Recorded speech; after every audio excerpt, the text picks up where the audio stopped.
Ah, yes. Years after capturing lightning in a bottle with the Lord of the Rings trilogy, Peter Jackson and company returned to Middle-earth with The Hobbit, an unexpected journey.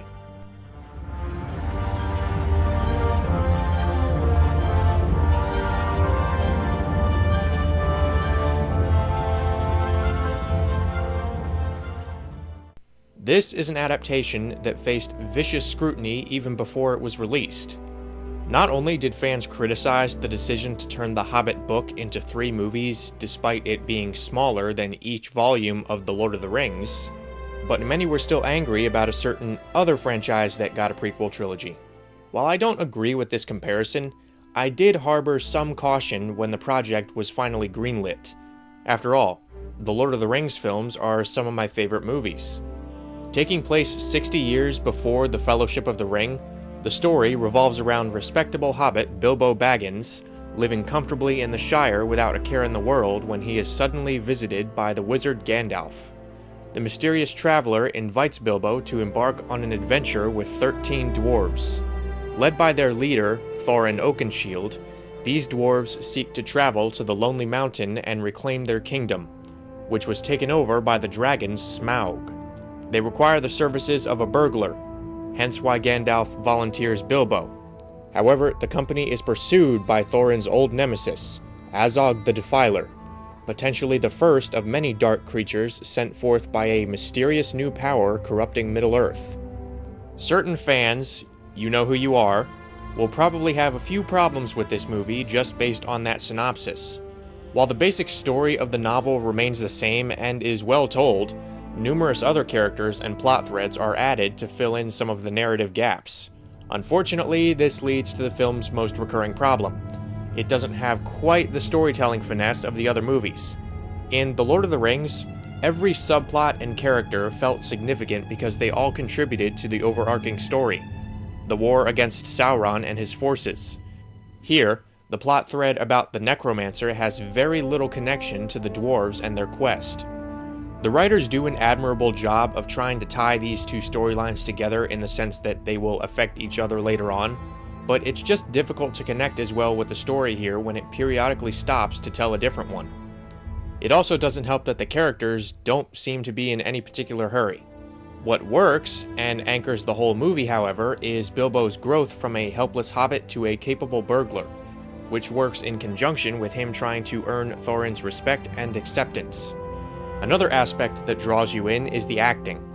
While The Lord of the Rings had an ensemble cast of movie stars in its lineup, this series has a bunch of TV actors filling the roles.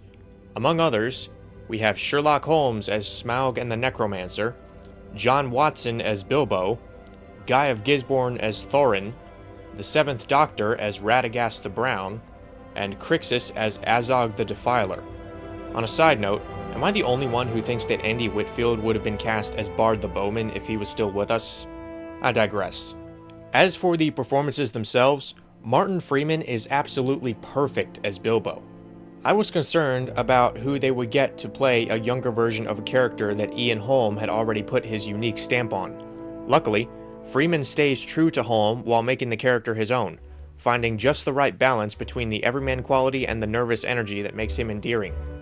Of course, Ian McKellen steps right back into the character of Gandalf the Grey, who is distinctively rougher than Gandalf the White. He keeps the right amount of mystical mystery to his portrayal while offering wise counsel to other characters. At the same time, there is a hidden uncertainty and fallibility that McKellen beautifully infuses to make the wizard more identifiable. In contrast, Richard Armitage was someone who had to prove himself to me as Thorin, as he was not who I thought of when I read the book. I pictured someone more along the lines of Ian McShane. However, Armitage brings a surprisingly layered performance to the character, conveying the kingly grace while subtly demonstrating a lack of certainty and desire for contentment. As for the other dwarves, Ken Stott mixes a fatherly warmth and sharp wit as Balin, Graham McTavish blends fierce loyalty with savage toughness as Dwalin, and James Nesbitt employs a comedic and charismatic charm as Beaufort.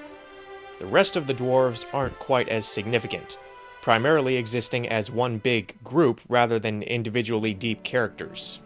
Every so often, The film gives each of them a moment or two to establish a general identity. Bombur is the silent yet expressive one who likes to eat. Ori is the naive, childlike member of the group. The list goes on. It's actually surprising how unique they've managed to make each dwarf feel. And it helps that the actors playing them are each fairly talented. As for the returning stars like Hugo Weaving, Christopher Lee, Elijah Wood, Cate Blanchett, and Ian Holm, they all step naturally back into their respective roles without stealing the spotlight from the new players. One of whom is Sylvester McCoy as Radagast. He is a refreshing change of pace from the more noble wizards like Gandalf and Saruman, bringing a manic energy and a kooky charm to the solitary forest dweller. What also works is the plethora of distinctive designs. No two dwarves look remotely the same, with each of them having their own physical characteristics, clothing, and shape. The sheer attention to detail is impressive and extends to the set design. Looking at places like Bag End and Radagast's house, you can sense such a deep history in the props and other aspects that characterize these settings. Even the locales brought to life through the computer, such as Goblin Town and Erebor, are just so packed to the brim with detail that I couldn't help but be drawn into the world. Speaking of CGI, do you remember how motion capture was a revolutionary concept when bringing Gollum to life? Well, now there are several new performance capture characters that look better than ever. Aside from the Cockney trolls, we have Barry Humphries as the Great Goblin, amusingly full of himself and disgustingly textured. The main draw, however, is Manu Bennett as Azog, giving a slew of feral expressions and a hint of menacing charisma to the pale orc. Just the imposing way that he moves is unlike any orc that we've seen up to this point. Finally, Andy Serkis brilliantly steps back into the role of Gollum, just as twisted and every bit as unhinged. Another triumphant return comes from composer Howard Shore, who puts fresh variations on many of his old themes while mixing them in with powerful new ones.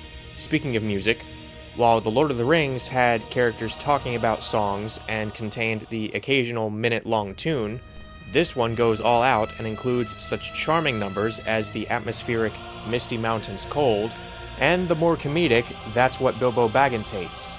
These work in the context of this film because, much like its source material, the tone is much more lighthearted than the other movies, containing more comedy and swashbuckling action scenes.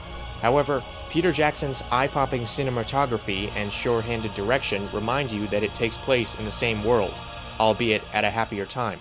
Overall, The Hobbit: An Unexpected Journey has a few pacing problems and a diverging narrative that prevent it from reaching the perfection of its predecessors, but the dedicated performances, confident direction, refreshingly fun atmosphere, high-flying action scenes, exemplary costume and set design, fantastic visuals, and appealing sense of adventure and spectacle make it a powerful prequel and a worthy entry in the Middle-earth mythos.